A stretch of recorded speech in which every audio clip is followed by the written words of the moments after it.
ത്രിയേക ദൈവത്തിന് സ്തുതി. യേശുവിൽ സ്നേഹവന്ദനം.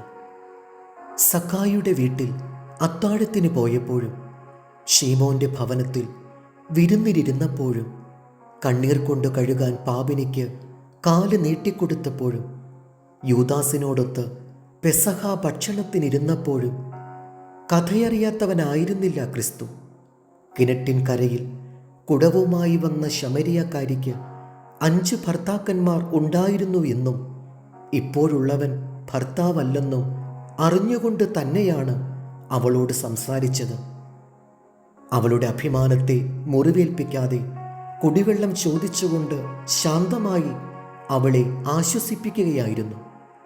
സമൂഹം പൂർണ്ണമായും ഉപേക്ഷിച്ച ഇവരെ മുൻവിധികളൊന്നുമില്ലാതെ ക്രിസ്തു അംഗീകരിച്ചപ്പോൾ വലിയ മാറ്റമാണ് അവരിലുണ്ടായത്.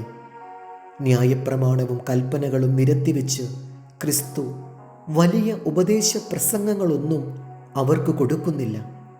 ഭർത്താവിൻ്റെ ദുഃഖ സ്വഭാവം മാറ്റിയെടുക്കുവാനും ഭാര്യയുടെ നിഷേധ മനോഭാവം തിരുത്തിയെഴുതുവാനും മക്കളെ നേർവഴിക്കാക്കുവാനും ശ്രമിച്ച് പരാജയപ്പെട്ടവരാണല്ലോ നമ്മൾ.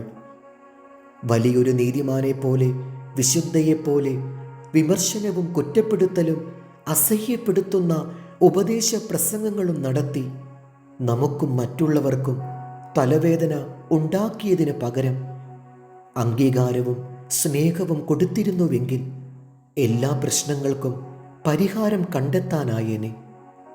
വിമർശനത്തിലും ഭീഷണിയിലും ഉറച്ചുപോയ ശിലയായ മനുഷ്യൻ്റെ മനസ്സ് അലിയിക്കുന്ന ഏകലായനി സ്നേഹമാണ്. ഉപാധികളില്ലാതെ മനുഷ്യരെ സ്നേഹിക്കുവാൻ ക്രിസ്തു നൽകിയ ഉപദേശമാണ് നമ്മുടെ പ്രശ്നങ്ങൾക്കുള്ള സിദ്ധ ഔഷധം. ഭവനങ്ങളെ പറുദീസകളാക്കി മാറ്റുന്നത് സ്നേഹമാണ്. നേറുന്ന മനസ്സിനെ തണുപ്പിക്കുവാനുള്ള പുഞ്ചിരിയുടെ കഴിവ് അളവറ്റതാണ്.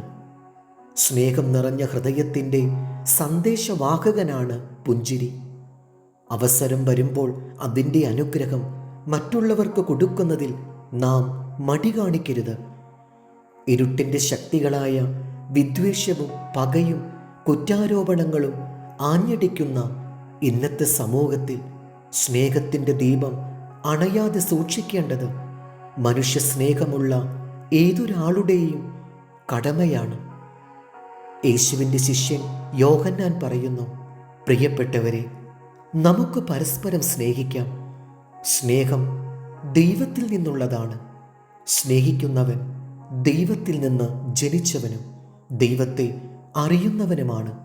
സ്നേഹിക്കാത്തവൻ അറിയുന്നില്ല, കാരണം ദൈവം സ്നേഹമാകുന്നു. യോഹന്നാൻ 13:35. നിങ്ങൾക്ക് തമ്മിൽ തമ്മിൽ സ്നേഹമുണ്ടെങ്കിൽ നിങ്ങൾ എൻ്റെ ശിഷ്യന്മാർ എന്ന് എല്ലാവരും അറിയും. ദൈവം നമ്മെ അനുഗ്രഹിക്കട്ടെ. കർത്താവിൽ എളിയ ശുശ്രൂഷകൻ, ഈരാളിലച്ചൻ.